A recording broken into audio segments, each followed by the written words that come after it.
ഞാനൊരു മോർണിംഗ് എനിക്ക് കാലിന് ലിഗമെന്റിന് ചെറിയ പൊട്ടലുണ്ട്. അപ്പോൾ ഫിസിയോതെറാപ്പി ചെയ്യുന്നുണ്ട്. അത് കഴിഞ്ഞിട്ട് കുറച്ച് നടക്കണം. അപ്പോൾ ഇവിടെ വന്നപ്പോൾ ഇവിടെ മുഴുവൻ ചാനലുകാരാ.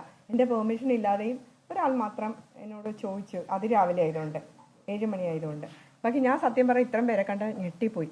അപ്പം എന്നോട് ചെയ്തത് ഒരു അനീതിയാണ് എന്ന് രമേശ് ചെന്നിത്തലയ്ക്ക് മാത്രമല്ല, ഈ കേരളത്തിലുള്ള എല്ലാ മാധ്യമങ്ങൾക്കും മാധ്യമ പ്രവർത്തകർക്കും തോന്നിയതുകൊണ്ടാണല്ലോ ഈ സാധുവിൻ്റെ വീടിൻ്റെ മുമ്പിൽ ഇത്രയും ചാനലുകാർ വന്നിരിക്കുന്നത്.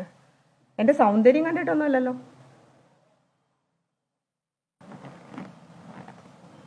ഞാൻ എന്ത് തെറ്റാ ചെയ്തത്?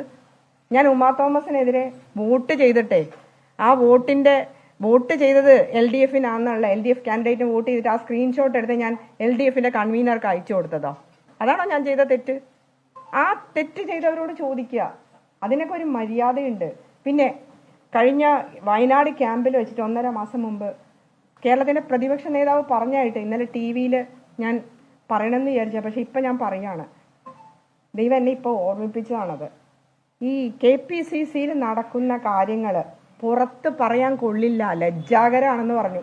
അതിനെക്കുറിച്ച് അന്വേഷിക്കണം. എന്താണ് ഇപ്പം അവിടെ നടക്കുന്നത്? ഞങ്ങളുടെ സീനിയേഴ്സും എല്ലാവരും, റോസക്കുട്ടി ടീച്ചറും ലതിക സുഭാഷും സാക്ഷാൽ ശ്രീ K. കരുണാകരന്റെ മകളൊക്കെ 10-22 വർഷം അവിടെ പ്രവർത്തിച്ചിട്ട് ഞങ്ങളാരും അവിടെ ഒന്നും കണ്ടിട്ടില്ല. ഷഹിദ കമാല് ഞങ്ങളെ കണ്ടിട്ടില്ല. അദ്ദേഹത്തോട് വ്യക്തമാക്കാൻ പറയണം. അദ്ദേഹം അവിടെ എന്താ കണ്ടതെന്ന് ഞാൻ കണ്ടിട്ടില്ലല്ലോ. ഞങ്ങളുടെ ബാച്ചിലുള്ള ആരും കണ്ടിട്ടില്ല. ഇപ്പൊ പുതിയതായിട്ട് ഈ 2-3 വർഷം മുമ്പ് നിങ്ങൾ ആരെങ്കിലും ജെബി മേത്തറിനെ ഇപ്പൊ ഇവിടെ വന്ന ഡൽഹിയിൽ നിന്ന് വന്ന News 24 ഒരു അംബുജൻ എന്ന് പറഞ്ഞ റിപ്പോർട്ടർ എന്നോട് പറഞ്ഞു അദ്ദേഹം ഡൽഹിയിലാണ്. ഈ 2 വർഷം മുമ്പ് വരെ ഈ ജെബി മേത്തർ എന്ന് പറഞ്ഞൊരു ലീഡർ കേരളത്തിൽ ഉണ്ടെന്ന് അദ്ദേഹം അറിഞ്ഞില്ല എന്ന്. മഹിളാ കോൺഗ്രസ് പ്രസിഡന്റ് ആയി പറഞ്ഞു.